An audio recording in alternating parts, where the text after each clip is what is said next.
स्वागत है आपका एक नई वीडियो में। देश विदेश में आजकल महंगाई बड़ी तेजी से बढ़ रही है, यानी इन्फ्लेशन सर्ज हो रहा है। तो वहीं कुछ लोगों के मन में ये सवाल है कि कहीं 2008 जैसे हालात दोबारा ना बन जाएं। तो ऐसा क्या हुआ था 2008 में, जिसको द ग्लोबल फाइनेंशियल क्राइसिस भी बोला जाता है, और क्या ऐसी स्थिति अब दोबारा बन सकती है? आइए इस वीडियो में जानने की कोशिश करते हैं।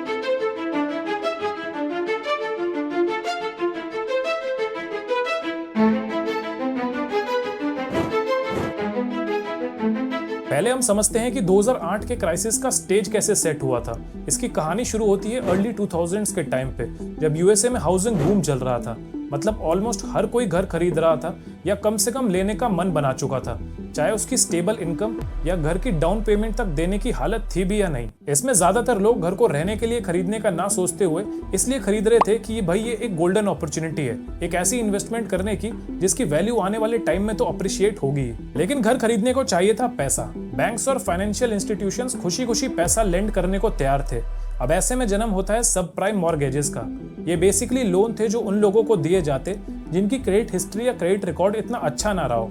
इसको आप ऐसे भी देख सकते हैं कि आप अपने उस दोस्त को पैसा देते हैं जिसका रिकॉर्ड रहा हो कि वो कभी भी टाइम पे पैसा वापस लौटाता नहीं है। लेकिन बैंक्स ने यहाँ चतुराई दिखाई। अब पहले इसमें दो टर्म्स को समझना जरूरी है। एक तो मॉर्गेज बैक सिक्योरिटीज (MBS) और दूसरा कोलेटरलाइज्ड डेट ऑब्लिगेशंस (CDOs). मान लीजिए एक इंडिविजुअल की बैंक के पास गिरवी रखी हुई सिक्योरिटी, जिसको हम मॉर्गेज बोलते हैं, वो एक बुक है। अब बैंक ने बहुत सारी बुक्स ली, एक बुक सेट बनाया जो बन गया MBS, और उसको एज एन इन्वेस्टमेंट आगे बेच दिया।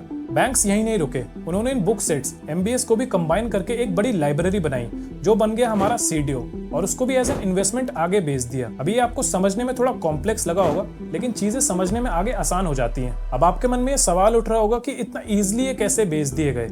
इसमें एक सेफ्टी का इल्यूजन बनाया गया, जिसमें क्रेडिट रेटिंग एजेंसीज, जिनको मान लीजिए स्कूल टीचर्स, जिन्होंने बायस्ड होकर अपने फेवरेट स्टूडेंट्स CDOs को हाई ग्रेड दे दिए। इसमें हाई ग्रेड का मतलब हुआ कि वो CDOs खरीदने के लिए एकदम सेफ थे। इन्वेस्टर्स ने देखा कि ये CDOs के तो बहुत हाई ग्रेड्स हैं, ये तो काफी सेफ होंगे, और उनको जल्दीबाजी में खरीद लिया। ये करने के पीछे मेन रीजन था कि अगर सिक्योरिटीज को डाइवर्सिफाई करके बेच दिया गया और बाद में कोई लोन डिफॉल्ट यानी नहीं चुकाया जाता तो उसका असर मिनिमाइज हो जाता। लेकिन ये जो बबल बनाया गया था, ये इक्का दुक्का डिफॉल्टर्स को सोच के बनाया गया था। अब इस बबल ने फटना था, और ये जब फटा इसने बहुत बुरा बैकफायर मारा। सन 2007 तक कई होमओनर्स की जेबें हल्के हल्के खाली हो रही थी, और वो अपनी मॉर्गेज पेमेंट्स चुकाने में स्ट्रगल करने लगे, स्पेशली तब जब इंटरेस्ट रेट्स ऊपर नीचे होने लगे। लोन डिफॉल्टर्स का नंबर एकदम से बहुत तेजी से बढ़ा।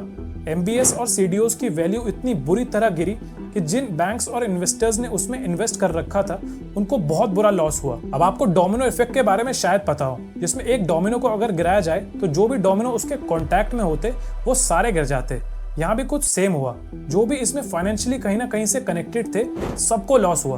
बैंक्स का आपस में एक दूसरे से ट्रस्ट टूट गया, और एकदम से ऐसी सिचुएशन पैदा हो गई कि बैंक्स और दूसरे लेंडर्स ने लोन देने से ही मना कर दिया, जिसको क्रेडिट क्रंच बोला जाता है। और फिर final nail in the coffin, ताबूत में आखिरी कील मारी गई, जिसने पूरे वर्ल्ड के फाइनेंशियल सिस्टम को हिला दिया।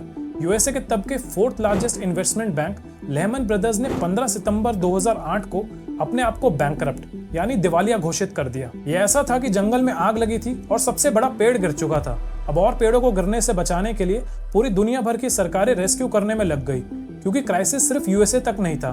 फाइनेंशियल सिस्टम्स ग्लोबली इंटरकनेक्टेड होते हैं, और जिन कंट्रीज ने यूएस सिक्योरिटीज में हेविली इन्वेस्ट करा हुआ था, जिनमें यूके, जर्मनी जैसे बड़े देश शामिल थे, उनके स्टॉक मार्केट्स भी क्रैश कर गए थे। सिस्टम में बहुत सारा पैसा पंप करा गया ताकि बड़े बड़े बैंक्स को बेल आउट करा जा सके, और कई मेजर्स इंट्रोड्यूस करे गए जिससे इकोनॉमीज को वापस बूस्ट किया जा सके। इस क्राइसिस से कई लर्निंग्स मिली, और बैंक्स फाइनेंशियल इंस्टीट्यूशंस के लिए नए रूल्स रेगुलेशंस बनाए गए। जैसे एग्जांपल के लिए यूएसए ने 2010 में द डॉड-फ्रैंक एक्ट इंट्रोड्यूस किया, जिसमें रिस्क टेकिंग लिमिट और स्पेकुलेटिव मेजर्स पे चेन कसी गई। ये ऐसा था कि पेरेंट्स ने बच्चों को शरारत करते हुए पकड़ने के बाद उन पे स्ट्रिक्ट कर्फ्यूज लगा दिए थे। इससे रिकवरी होने में कई साल लगे, और इस दौरान अनएम्प्लॉयमेंट रेट काफी तेजी से बढ़ा और कई लोगों ने अपने घर तक गंवा दिए। अब फास्ट फॉरवर्ड करते हैं आज के टाइम पे। कोविड-19 पैंडेमिक की वजह से बहुत कुछ अफेक्ट हुआ, जैसे कई लोगों की जॉब्स गई, कई बिजनेसेस बंद हुए और इकोनॉमीज को सफर करना पड़ा, जिसकी वजह से गवर्नमेंट को लोगों में पैसे डिस्ट्रीब्यूट करने पड़े ताकि वो सरवाइव कर सकें। सिस्टम में पैसा पंप कर दिया जा चुका था, लेकिन पैंडेमिक ग्लोबल था, इसलिए सप्लाई चेन इंटरनेशनली डिस्टर्ब हुई।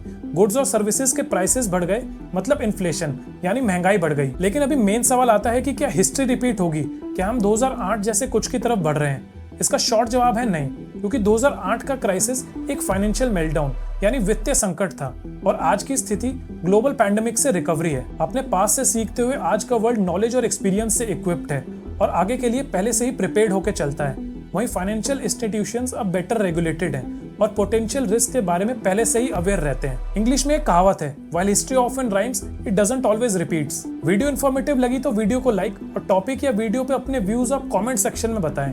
और अगर आपने अभी तक सब्सक्राइब नहीं किया है तो ऐसी और वीडियोस के लिए सब्सक्राइब जरूर करें। मिलते हैं अगली वीडियो में।